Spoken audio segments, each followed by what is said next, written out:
So maximum यहाँ जो काम कर रही हैं आज आई हैं, तो वो लोग काम करने वाली औरतें हैं। तो इनको क्या है, हम एक एजुकेशन मिला है, एजुकेशन के दायरे में इनको कुछ काम मिला है, वो इधर गवर्नमेंट की तरफ से या सेल्फ एम्प्लॉयड की तरफ से। जैसे मैं लॉयर हूँ, मैं गवर्नमेंट के काम नहीं करती, मैं इंडिविजुअल प्रैक्टिशनर हूँ। सो अल्हम्दुलिल्लाह ये मेरा श्रेय जाता है मेरे पेरेंट्स को कि उन्होंने हमको पढ़ाया लिखाया, और आज हम जो खड़े हैं आपके सामने, ये हमारा कुछ भी नहीं है, ये हमारे अम्मी और मेरे पापा का बहुत बड़ा कंट्रीब्यूशन है। एंड ऑब्वियसली जो अल्लाह ताला ने हमको नियत बरसा कि मैं आज एक लॉयर होकर आपके सामने आके मैं कुछ बोल पा रही हूँ। अब है चैलेंजेस। औरतों को 4 चैलेंजेस अभी लीगली बहुत फेस किया जा रहा है। सबसे पहली चैलेंजेस है जेंडर चैलेंजेस, मतलब तुम औरत हो, तुम ये काम नहीं कर सकती, मैं मर्द हूँ, मैं सब कुछ काम कर सकता हूँ। अब यहाँ पे औरतों का क्या है, औरत अगर कोई ऑफिस में काम करती है, उसे बहुत सारा हैरेसमेंट, लाइक अभी पॉश एक्ट आया, if you aware of the posh act. Posh act ये बना है is because of the NGO के कॉन्ट्रीब्यूशन से। अगर एनजीओ, कुछ एनजीओ नहीं आते, नहीं बोलते कि औरतों के साथ क्या सलूक किया जाता है ऑफिसों में, तो ये पॉश एक्ट शायद नहीं आता। अब ये पॉश एक्ट क्या है, पॉश एक्ट एक केस को बेस करके बना है। एक छोटा सा स्टोरी है, राजस्थान से शुरू हुआ था वो स्टोरी। अब वो स्टोरी शुरू होकर वो पॉश एक्ट में अभी तब्दील हुआ है। अब ये पॉश एक्ट में जो राइट्स दिए जा रहे हैं औरतों को कि अगर वो सेक्सुअली हैरेस होती है या मेंटली हैरेस होती है ऑफिसों में, जहाँ वो ऑफिस में काम करती है और जहाँ का आपका मेन स्ट्रेंथ है मोर देन 10, तो अभी कंपलसरी बना दिया गया है कि आपको पॉश एक्ट फॉलो करना ही होगा।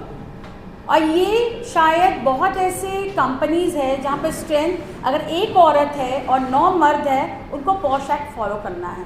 ऐसा नहीं है कि 10 औरत होना चाहिए, लेकिन जहाँ स्ट्रेंथ है 10, उनको पॉश एक्ट में फॉलो करना ही है।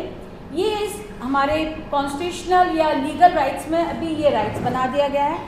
इसके अलावा अब जैसे सर बोल रहे थे कि बहुत औरतों का समस्या हो जाता है तलाक को लेकर, डोमेस्टिक वायलेंस को लेकर। हम लोग क्या है, हम अगर डिफ्रेंशिएट करते हैं, अगर हम रिलीजन बेस्ड में डिफ्रेंशिएट करते हैं, तो हम लोग को एज अ मुस्लिम गर्ल, मेरी शादी को हो गई 20 साल, मुझे भी बहुत कुछ फेस करना पड़ता है, लेकिन हम एक जगह जाकर अपने को कॉम्प्रोमाइज़ करते हैं। क्या कॉम्प्रोमाइज़ करते हैं? ये कॉम्प्रोमाइज़ करते हैं कि ये मेरे माँ बाप का सीख नहीं है, ठीक है झगड़ा होता है, आप उसको मान लीजिए, लेकिन वो मानना उस हद तक ठीक है जिस हद तक आप सह सकें। इसीलिए अभी देखिएगा कंपैरेटिवली अगर स्टडी किया जाता है कि मुस्लिम गर्ल्स का जो रेटिंग है, वो जो पुलिस के पास जाती है या डोमेस्टिक वायलेंस में आती है, उसका रेट लेकिन कम है compare to any other class. अभी भी ये बहुत ही कम है, क्योंकि हम मुस्लिम इस वजह से नहीं जाते हैं कि हमारे फैमिली बैकग्राउंड में कौन क्या कहेगा, इस सोच से हम अपने राइट्स के लिए नहीं लड़ते हैं। अब हमारा राइट्स क्या है? हमारा राइट्स ये है, अगर आप पर कोई भी किसी भी तरह का अत्याचार हो रहा है, जुल्म हो रहा है, तो आपको बताना होगा। हम इस पर बैकग्राउंड में है बोलकर हम बैठे रहेंगे, ये लेकिन ये चिन्ह नहीं बनना चाहिए। हम एज अ औरत जब हम खड़े हो रहे हैं, आपको अपना लीगल राइट्स जानना है। आप जाइए नहीं जाइए वो आपकी पर्सनल निजी मामला है, लेकिन आपको आपकी राइट्स जानना चाहिए। अगर आप पर कोई डोमेस्टिक वायलेंस कर रहा है, आपका आपके पापा मीन्स फादर, अगर आपके भाई, अगर पड़ोस के कोई, तो आपका राइट्स क्या है? तो कुछ भी नहीं। आप लोग ऐसे एनजीओज़ जैसे बन रहा है, तो एनजीओज़ के थ्रू से देखिए, हर चीज़ पॉसिबल नहीं होता है कि हम सिर्फ लॉयर्स के पास ही जाएं और लॉयर्स से ही हम मशवरा करें, ऐसा नहीं पॉसिबल नहीं है। क्योंकि बहुत सारे औरतें क्या है, दे फील डिस्कम्फर्ट कि हम जाएंगे क्या बोलेंगे, क्या समझे, हमको तो बात समझ में, क्योंकि मेरे पास बहुत औरतें आती हैं, बात सुनती है, मैं समझाती हूँ उनकी बात, वो बोलती है मैम मुझे समझ में नहीं आया। तो इस समझ में नहीं आया इज़ नॉट अ मसला, उनको समझ इसलिए नहीं आया कि वो मेरे पास आ रही है डर से कि मैम क्या बोल रही है, वो सुन रही है, मुझे देख रही है, लेकिन दिमाग के अंदर नहीं जा रहा मैं लीगली उनको क्या बोल रही हूँ। तो तो इसीलिए अभी तो बहुत सारे NGOs जैसे ये लोग काम कर रहे हैं। तो वैसे हम लोग को क्या करना पड़ेगा, छोटे छोटे ग्रुप्स बना के जहाँ पे ऐसे मसला है, लीगल मसलाज है, उनके पास आप लोग अप्रोच कीजिए। वो लोग आपके पास ज़्यादा कंफर्टेबल होंगे ना कि मेरे पास। तो आपके पास जब कंफर्टेबल हो जाते हैं तो आप मुझसे मशवरा ले लीजिए कि शमीमा ये मसला है तो ये आप क्या बोलती हैं, तो यहाँ पे हम आपको एक सजेशन दे सकते हैं। ये तो लीगल राइट्स का हुआ। अब है जैसे कॉन्स्टिट्यूशनल, हम लोग को बहुत सारा फैसिलिटीज़ दे रखे हैं लेकिन हम लोग को पता नहीं है, इवन पढ़े लिखे को भी पता नहीं है। हम लोग तो पढ़ लिख लिए हैं, हमारे बुकिश नॉलेज आ गया, लेकिन practical implementation of that articles, implementation of law is very very nil. Why it is, ये कारण क्या है? एक ही कारण है, हम लोग अवेयर नहीं हैं। We are not aware of everything, we are not aware of our self. हम लोग का सिर्फ right is not the problem. Right को कैसे इम्प्लीमेंट कर सकते? घर पे हम खाना बनाते हैं, खरीद के लाइएगा तब तो बनेगा। अब बनाइएगा कैसे? आपको चूल्हा रहेगा तब तो आप बना पाइएगा, चूल्हा रहने से मसाला रहेगा तब तो ये सब नॉलेजेस होता है। हम लोग को ग्रो, हम ग्रो कैसे करेंगे? जैसे सर बोले कि जब तक आप ग्रो नहीं कर सकती आप किसी को कुछ नहीं बोल सकती। Very right. मैं आज यहाँ खड़े होकर अगर मैं लॉ नहीं पढ़ती तो लॉ में क्या है मैं आपको नहीं बोल पाती। लेकिन मैम लोग हैं, they are doctorate, some are doctorate, some are doctor themselves. Doctor means they have vast knowledge, उनके पास और भी वास्ट नॉलेज है इसलिए कि वो उन्होंने हमको पढ़ाया है। उनके पास ये नॉलेज और भी ज़्यादा है कि वो हमको पढ़ा रही हैं और वहाँ से हम गेन कर रहे हैं। तो अवेयरनेस, ये अवेयरनेस लाना बहुत बहुत ज़रूरी है। अब ये अवेयरनेस आएगा कैसा? ये अवेयरनेस तभी आएगा जब हम खड़े होकर बोलेंगे कि मुझे सीखना है। क्या सीखना है? मुझे पढ़ना है। हमारे कम्युनिटी में बोला जाता है, बोला भी जा रहा है अभी कि तुम लोग तो पढ़े लिखे हो नहीं भाई, तुम तो 4 शादी करते हो। लेकिन अब तक मैं मेरे करियर लाइफ में बोलिए या मैं जितने भी लोगों से मिली हूँ, मुझे एक भी मर्द नहीं मिला है जिसकी 4 औरतें हैं या 4 शादी उन्होंने किया है। मेरे नॉलेज में अभी तक नहीं आया, लेकिन मुझे सुनना पड़ता है कि आपके तो कम्युनिटी में 4 शादी है, आप लोग का क्या, आप लोग का तो मज़ा ही है। तो ये सब बातें क्यों आया, ये समझनी बहुत ज़रूरी है। ये बातें एक मर्द से नहीं हुआ है या 2 मर्द से नहीं हुआ। ये जो मिसयूज़ किए, मेरा एक पॉडकास्ट मैंने किया, मैं लिंक भेज दूँगी, उसमें मैंने तलाक के बारे में कहा है कि ये जो सिस्टम ऑफ 4 शादी ये आया कैसे। शादी, ये 4 शादी इज़ नॉट इन आवर शरीयत, इट वॉज अ कस्टम। ये कस्टम बनाया गया था आज से बहुत साल पहले, जहाँ हमारे नबियों में देखा कि ये एक स्टोरी है कि अरब के लोग इजिप्ट, मेसोपोटामिया, इजिप्ट की तरफ जाते थे। अब वहाँ पे बहुत सुंदर लड़कियाँ रहती थी, बहुत very beautiful womens were there and already Arabian people were married people. अब उनको वहाँ काम के लिए जाना पड़ता था। अब है काम के लिए वो जा रहे तो उनको शादी करना पड़ता था। शादी का एक ही था कि पहले you have to take the permission from your wife. यहाँ से ये सिलसिला शुरू हुआ। अब उसे मिसयूज़ में डाला गया। ऐसा नहीं कि मुस्लिम लड़का है तो 4 शादी मैंडेटरी, नो, ये मैंडेटरी नहीं है। ये एक कस्टम के दायरे में आकर, अब जो जानते नहीं हैं 4 शादी के बारे में, वो लोग बोलते हैं आपका तो 4 शादी है नहीं, हमारे 4 शादी नहीं, हमारे शरीयत में, हमारे कुरान शरीफ में भी 4 शादी के बारे में जिक्र नहीं है कहीं पर भी। अगर आप देखिएगा कुरान शरीफ में भी 4 शादी के बारे में कहीं नहीं बोला गया।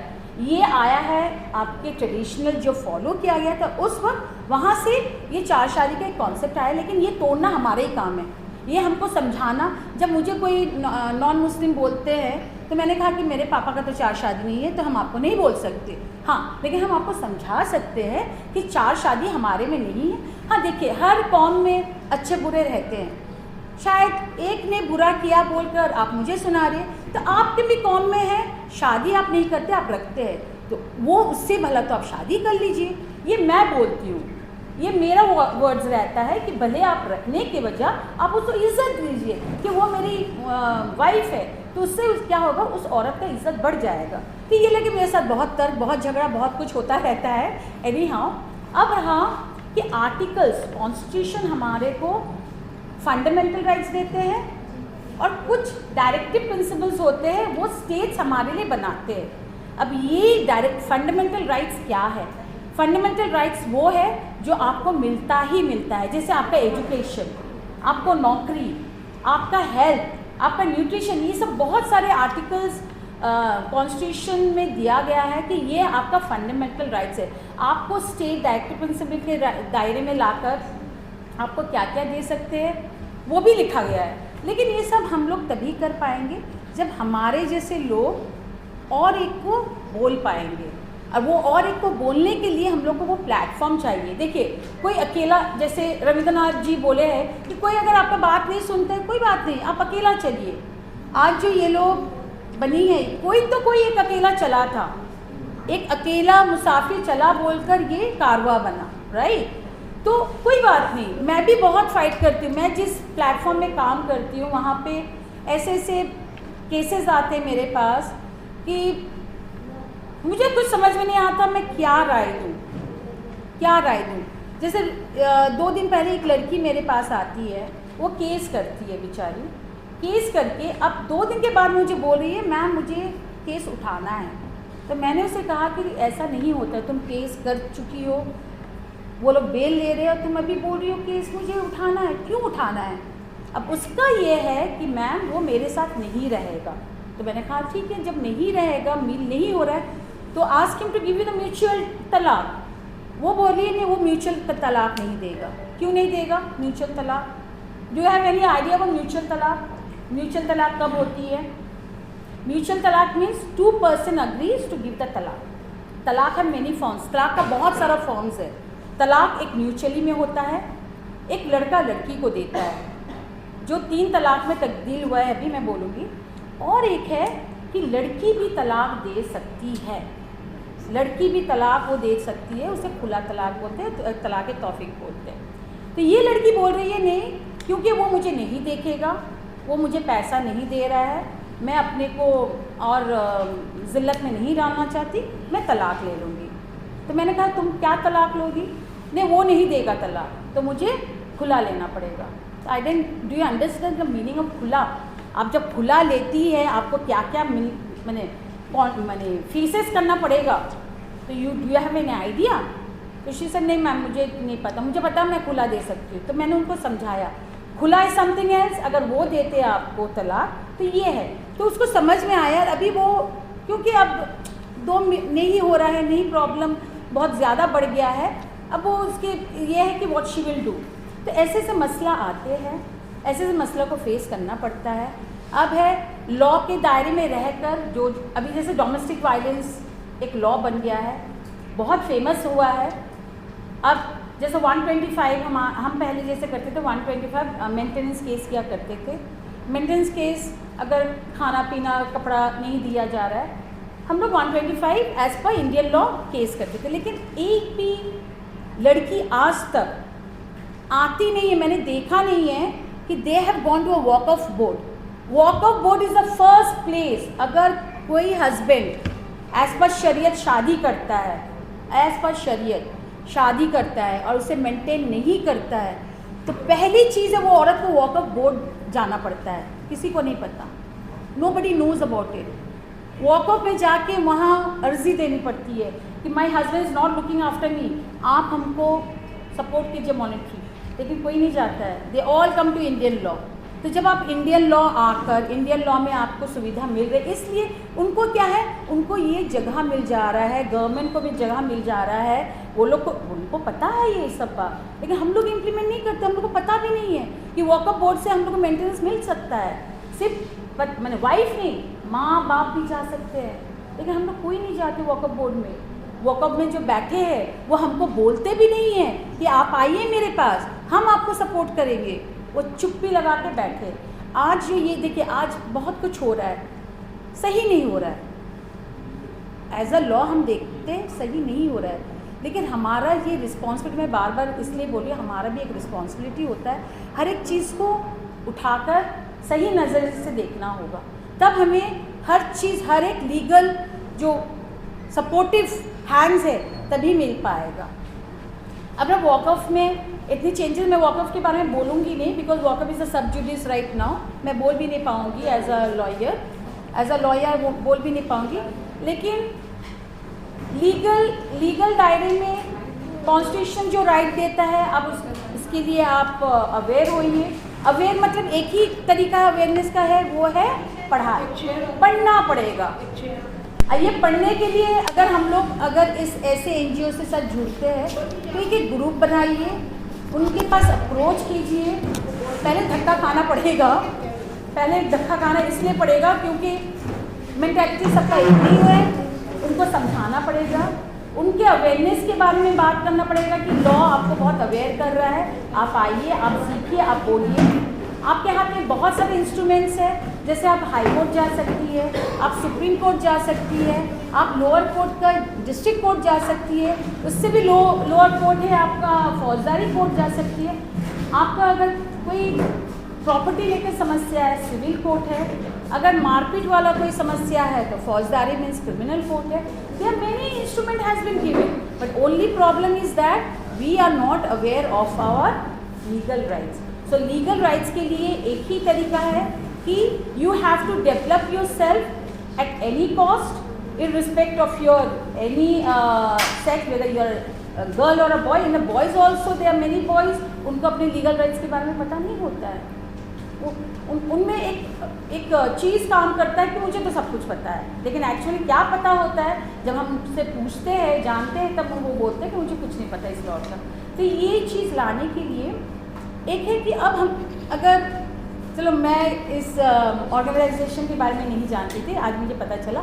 आई विल वेरी ऑनर्ड कि अगर आप मुझे ज्वाइन करवाती हैं, एंड विल वेरी हैप्पी कि आई विल अप्रोच, मैं हमेशा अप्रोच करूँगी कि ताकि 10 को नहीं, एक को तो समझा पाऊँ। And I am very thankful Nihal ji का। Nihal is actually my college senior. मैं he has pass out from south Calcutta. मैं उनके सिस्टर कंसर्न कॉलेज की हूँ, मैं हाजर लॉ कॉलेज से हूँ, और दादा मेरे सीनियर है। तो उन्होंने आज मुझे यहाँ पे इनवाइट किया कि शमीमा कुछ अगर आप बोल पाती है तो आप बोलिए। तो पहले मुझे थोड़ा सा, मैं दादा से बोली थी, दादा मैं क्या बोलूँगी, मैं वॉक ऑफ में नहीं बोल सकती। तो दादा बोला कि नहीं वॉक ऑफ के ऊपर नहीं बोलना है, आपको बोलना है कि क्या क्या राइट्स है। यहाँ पे बहुत सारे राइट्स है, बहुत कुछ है, बहुत जगह है काम करने के लिए, बस इतना ही है, बढ़ना है और करना है। जी शुक्रिया।